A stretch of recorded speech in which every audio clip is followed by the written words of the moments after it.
மக்கள் அனைவருக்கும் வணக்கம். என் பேர் கோமலா. நான் முதல் முறையா என்கிட்ட இருக்கிற நெறைய குழந்தைங்களுக்காக நான் உங்ககிட்ட உதவி கேட்டு வந்திருக்கேன். நான் இவ்ளோ குழந்தைங்க நான் எப்படி ரெஸ்க்யூ பண்ணேன்னா, 2013லேருந்து நான் ரெஸ்க்யூ பண்ணேன். அதுக்கு முன்னாடி வரைக்கும் நான் ஒன்லி ஸ்ட்ரே டாக் ஃபீடரா மட்டும் தான் இருந்தேன். எல்லா குழந்தைங்களுக்கும் சாப்பாடு குடுக்கறது மட்டும் தான். சாப்பாடு குடுத்தா போதும் அப்படின்னு நான் நெனச்சுட்டு இருந்தேன்.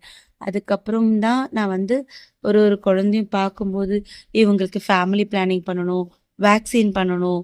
ஸோ அப்படின்னு நெனச்சு கொஞ்ச நாள் அது கொஞ்சம் பண்ணிட்டு இருந்தேன். அதுக்கப்புறம் வந்து முதல் முறையா நான் வந்து ஒரு ஒரு ஆக்சிடென்ட் கேஸ் நான் எடுத்தேன். ஸோ அப்ப அந்த ஆக்சிடென்ட் கேஸ் எடுக்கும்போது அந்த குழந்தைக்கு இறந்து போச்சு அந்த குழந்தை. ஏன்னா அதுக்கு ஸ்கல்லுல அடிபட்டிருந்தது. ஸோ ரொம்ப கஷ்டமா இருந்தது. அதுக்கப்புறமா நான் வந்து ஒரு ஒரு குழந்தைய எடுக்கும்போது நானு ஆக்சிடென்ட் எடுக்கும்போது கை உடைஞ்சு, கால் உடைஞ்சு அந்த மாதிரி இருந்தா எடுத்து கூட்டிட்டு போய் நான் நல்ல டாக்டர்ஸ் கிட்ட ட்ரீட்மெண்ட் பண்ணியிருக்கேன். பண்ணிட்டு காப்பாத்துனதுக்கப்புறம் எனக்கு வெளியில விட மனசு இல்லாம போயிடுச்சு. ஏன்னா இருக்கிற வரைக்கும் நாங்க நல்ல சாப்பாடு குடுத்து ட்ரீட்மெண்ட் பண்ணி என்னோடயே அணைச்சிட்டு அவங்க என் கூடயே டிராவல் பண்ணும்போது குழந்தைங்கள நடு ரோட்ல விடுறதுக்கு எனக்கு விருப்பம் இல்ல. ஒரு ஒரு குழந்தைய நான் எடுக்கும்போது, அந்த குழந்தைக்கு நான் ப்ராமிஸ் பண்ணேன். எந்த சூழ்நிலையிலும் நான் உன்ன ரோட்ல விட மாட்டேன். அப்படின்னு சொல்லிட்டு நான் ப்ராமிஸ் பண்ணிட்டு எடுத்தேன். அப்படி நான் எடுத்து எடுத்து நான் சென்னையில இருக்கும்போது கொஞ்சம் தான் இருந்தாங்க என்கிட்ட. ஒரு 17 பேரும் எங்க வீட்ல அலோ பண்ணல. எங்க வீட்ல எனக்கு ரொம்ப அப்ஜெக்ஷன் ஸ்டார்ட் ஆயிடுச்சு. பிகாஸ் என்னோட ஃபேமிலி வந்து கொஞ்சம் பெருசு. ஸோ எல்லாருமே அதுக்கு அகெயின்ஸ்ட் ஆனதுனால நான் வீட்ட விட்டு போற நிலைமை வந்துடுச்சு. ஆனாலும் வரும்போது நான் இந்த குழந்தைங்கள எடுத்துட்டு நான் வீட்ட விட்டு நான் வெளியில வந்துட்டேன்.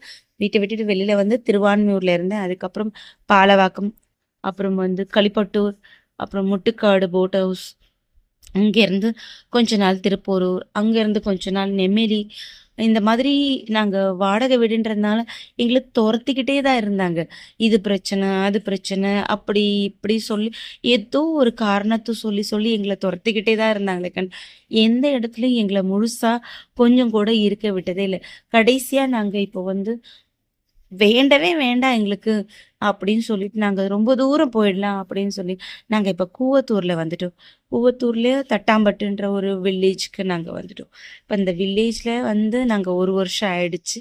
அடுத்த மாசம் எங்களுக்கு ரெனியூவல், அதாவது மார்ச் மே 12 எங்களுக்கு வந்து இந்த வீட்டோட ரெனியூவல், அக்ரிமெண்ட் ரெனியூவல் பண்ணணும்.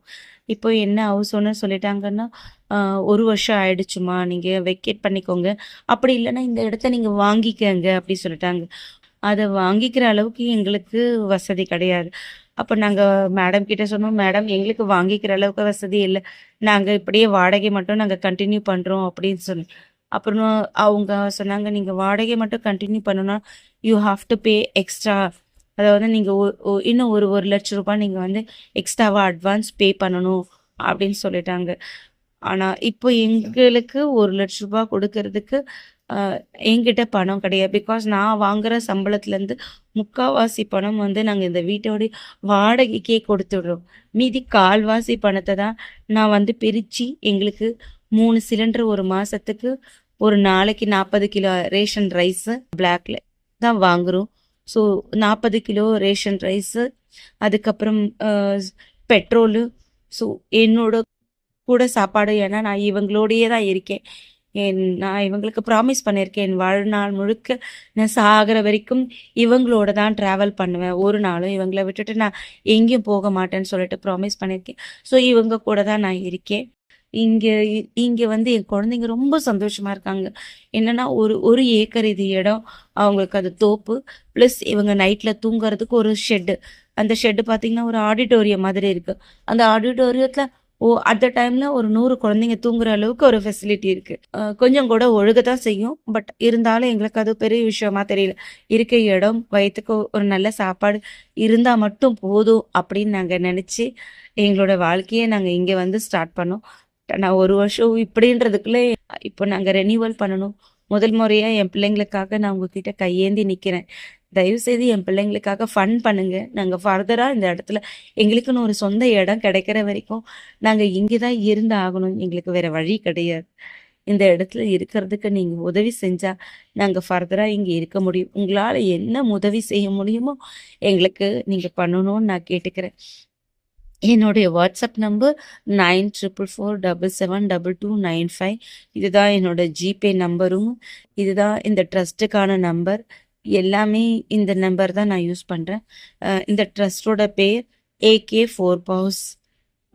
அப்புறம் இந்த குழந்தைங்களுக்கு 80Gயும் நான் வாங்கி வச்சுருக்கேன், 12Aயும் வாங்கி வச்சுருக்கேன். ஸோ நீங்கள் கொடுக்குற பணத்துக்கு 80Gயும் நாங்கள் கொடுத்துக்கிறோம். உங்களால் முடிஞ்ச உதவியை தயவு செய்து இந்த குழந்தைங்களுக்காக பண்ணுங்க. எங்களுக்கு சொந்த இடம் கிடைக்கிற வரைக்கும் நாங்கள் இந்த இடத்துல இருக்கணும். அதுக்கு நீங்கள் உதவி செஞ்சால் மட்டும்தான் முடியும். எனக்கு வேறு யாரும் உதவி செய்யறதுக்கு இல்லை. உங்ககிட்ட நான் கை கூப்பி கேட்குறேன், எனக்கு நீங்கள் உதவி செய்யணும், எங்களுக்கு நீங்கள் உதவி செய்யணும்.